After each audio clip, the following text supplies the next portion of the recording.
প্রিয় ভক্তগণ, আজ আমি আপনাদের একটি কাহিনী শোনাব, যা শোনা মাত্রই আপনার জীবনে সুখ, শান্তি এবং ধনসম্পত্তির বর্ষা হবে। তো চলুন কাহিনী শুরু করা যাক।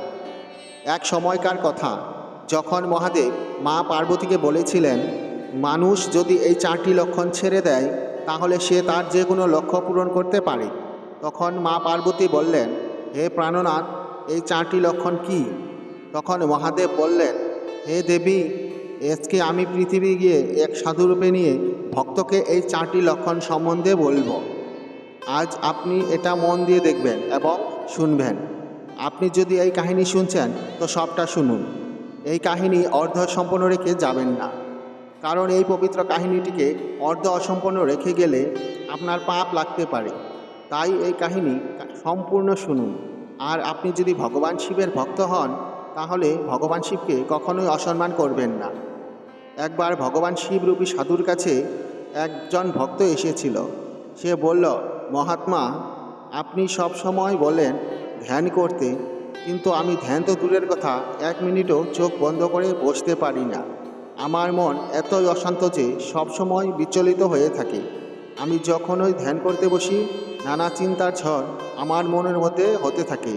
লোকদের নিয়ে, আমার সাথে যা হচ্ছে তা নিয়ে, ভবিষ্যতের কথা নিয়ে।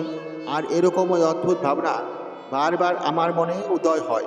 আমি এইসব বন্ধ করার অনেক চেষ্টা করি, কিন্তু যখন পারি না তখন অস্থির মনে ধ্যান থেকেও উঠে পড়ি। সাধু মহাত্মা, আপনি আমার এই সমস্যার কিছু সমাধান বলে দিন। তখন সাধু বললেন, তোমার মন তোমাকে কিছুক্ষণ চোখ বন্ধ করে শান্ত হয়ে বসতে দিচ্ছে না। তুমি তোমার মনকে কতটা স্বাধীনতা দিয়েছ? ভক্ত সাধুকে বললেন, আমি অনেক ভেবেছি, কিন্তু এই সমস্যার সমাধান আমি পাইনি। তাই আমি আপনার স্মরণে এসেছি। এবার আপনি কোনো পথ বলে দিন। সাধু বেশ কিছুক্ষণ ভক্তের দিকে ভালো করে দেখল আর বললেন, ঠিক আছে, তুমি এই 4টি লক্ষণ ছেড়ে দাও, তারপর তোমার ধ্যানে মন লাগবে। ভক্ত খুব মন দিয়ে সাধুর কথা শুনল আর তারপর সাধুর কথা বললেন, প্রথম লক্ষণ হলো অন্যদের মনকে পড়া ছেড়ে দাও। তুমি বা তোমার মতো অনেক লোকেরাই এই ভুল করে। তারা অন্যদের মনের ভেতরে চলার কথা পড়ার চেষ্টা করে। তারা ভাবে, আমার সামনে যে লোক আছে সে আমার সম্বন্ধে কী ভাবছে। আর এই সব ভাবনাই তোমাকে সব থেকে অশান্ত এবং বিচলিত করে তুলবে। আর বেশিরভাগ সময় আমরা অন্যের মনের কথা ভুল অথবা নেতিবাচক হিসেবেই পড়ে থাকি। যেমন লোকেরা সবসময় ভাবে যে অন্য লোকেরা তার উন্নতি দেখে হিংসা করে, তাকে ছোট দেখাতে চাইবে, তাকে পছন্দ করবে না, তাকে সাহায্য করবে না। এই রকমই নানা নেতিবাচক কথা অন্য লোকের সম্বন্ধে একাই আমরা ভেবে নিই। তারপর আমরা সেগুলো নিয়ে সারাদিন ভাবতে থাকি। এরপর সেই ব্যক্তির উপর প্রতিশোধ নেওয়ার কথা আমরা ভাবতে থাকি, তাকে ছোট করার রাস্তা খুঁজতে থাকি। আর অন্য লোকের প্রতি এই নেতিবাচক ভাবনাই আমাদের অশান্ত এবং বিচলিত করে তোলে। তাই অন্য লোক কী ভাবছে তা ভাবা বন্ধ করে দাও।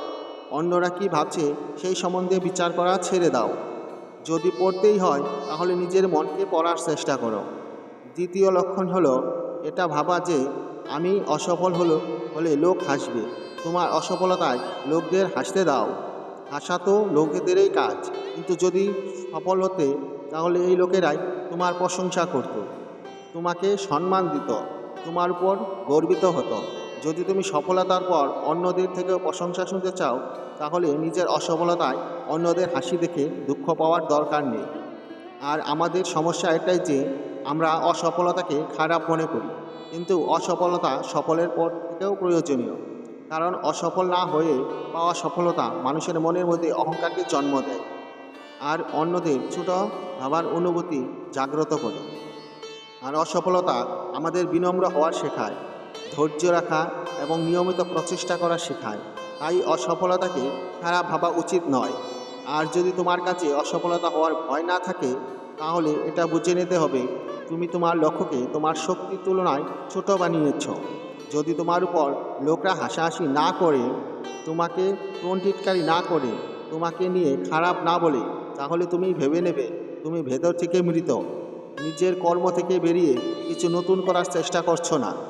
কারণ অসফল সেই হয় যে নতুন কিছু করার চেষ্টা করে। আর একটি কথা সর্বদা মনে রাখবে, যদি তোমার মধ্যে অসফল হওয়ার সাহস না থাকে তাহলে তুমি কখনো বড় লক্ষ্য অর্জন করতে পারবে না। যেটা তুমি করতে চাও। অসফল হওয়ার পর লোকেরা হাসবে এটা ভাবা বন্ধ করে দাও। আপনিও যদি অসফল হওয়ার ভয় পেয়ে থাকেন আর অসফল হওয়ার ভয়ে আপনি নতুন কিছু করার প্রচেষ্টা করছেন না, শুধু ভাবছেন আমি যদি অসফল হই তাহলে লোকে কি ভাববে, লোক আমার উপর হাসবে, আমাকে নিয়ে মজা করবে। যদি এইসব ভাবনা থেকে মুক্ত হতে চান তাহলে এই ভয় ছেড়ে দিন যে লোকেরা কি ভাববে। তারপর সাধু বললেন, তৃতীয় লক্ষণ হলো সময় নষ্ট করা। লোকেরা ভাববে তারা সময় নষ্ট করছে, কিন্তু আসলে সময় তাদেরকে নষ্ট করছে। লোকেরা সবসময় তাদের সময় নষ্ট করার একটি কারণ, তারা মনে করে তাদের কাছে অনেক সময় আছে, কিন্তু বাস্তবে সত্যি এটা নয়। কারণ ওদের আগেকার মানুষদেরও মনে হতো যে এটা, তারাও ভাবতো যে তাদের কাছে অনেক সময় আছে, কিন্তু তারা বুঝতেও পারলো না যে কখন সময় শেষ হয়ে গেছে এবং তাদের পৃথিবী ছেড়ে চলে যেতে হয়েছে। যতক্ষণে তারা তাদের ভুল বুঝতে পারে ততক্ষণে সেই সময় তাদের হাত থেকে চলে যায়। শুধু অনুশোচনা করা ছাড়া আর কোনো পথ থাকে না। তারা ভাবে সারা জীবন ব্যর্থ কাজেই সময় নষ্ট করেছে। তারপর তারা চলে গেলে এই পৃথিবী ছেড়ে, না নিজেকে জেনে না নিজের সঙ্গে ভগবানের সম্পর্কে কথা জেনে। তাই যতক্ষণ জীবন আছে সমস্ত ভালো কাজে নিজেকে নিযুক্তি করুন, যা যেমন নিজেকে জানতে, ভালো পথে চলতে, অন্যদের ভালো পথে চালাতে, মানব কল্যাণে। আর সময় নষ্ট করে আজ পর্যন্ত কেউ সুখী হতে পারেনি। হতে পারে ব্যর্থ কাজে কিছুক্ষণ সময় নষ্ট করে ক্ষণিক শান্তি পেতে পারো। যখন তুমি বুঝতে পারবে আর দেখতে পারবে যে কতটা সময় তুমি নষ্ট করতে ফেলেছ, তখন তোমার নিজের উপরে রাগ হবে। তুমি অনুশোচনা এবং আত্মগ্লানিতে ভরে উঠবে।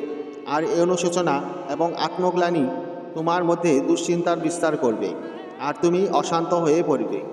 সবসময় নিজে সেই ভুল সম্বন্ধেই ভাবতে থাকবে। তারপর তোমার কোনো কাজেই মন লাগবে না, সবসময় উদাসীন হয়ে থাকবে আর এই চক্র বারবার চলতে থাকবে। তাই সময় নষ্ট করা বন্ধ করে ওই কাজগুলো করুন যা করা প্রয়োজনীয়। তারপর সাধু বললেন, চতুর্থ লক্ষণ হলো এটা ভাবা বন্ধ করো যে আমার থেকে বড় বড় লোক এই কাজটা করতে পারেনি, তাহলে আমি কি করে করব। আসলে অন্যদের সাথে নিজেকে তুলনা করাই ব্যর্থ। সবার পরিস্থিতি আলাদা, সবার মনোভাবনা আলাদা।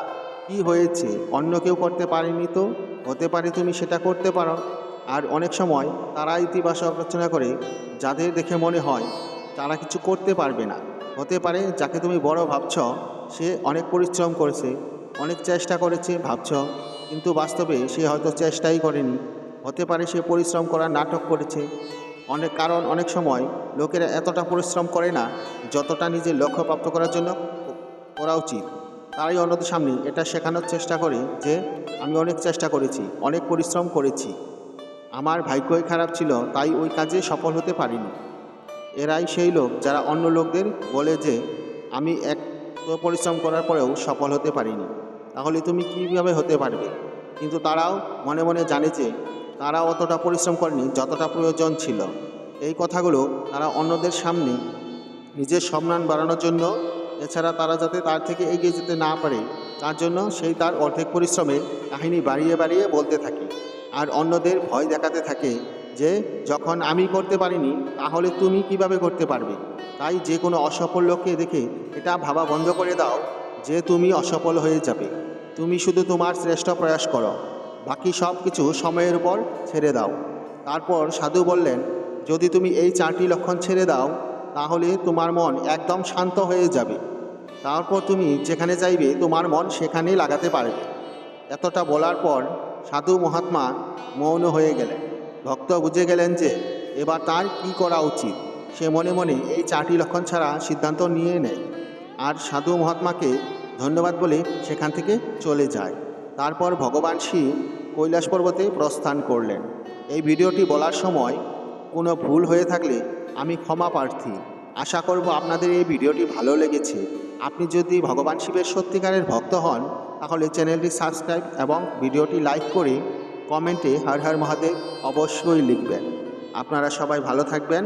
ধন্যবাদ।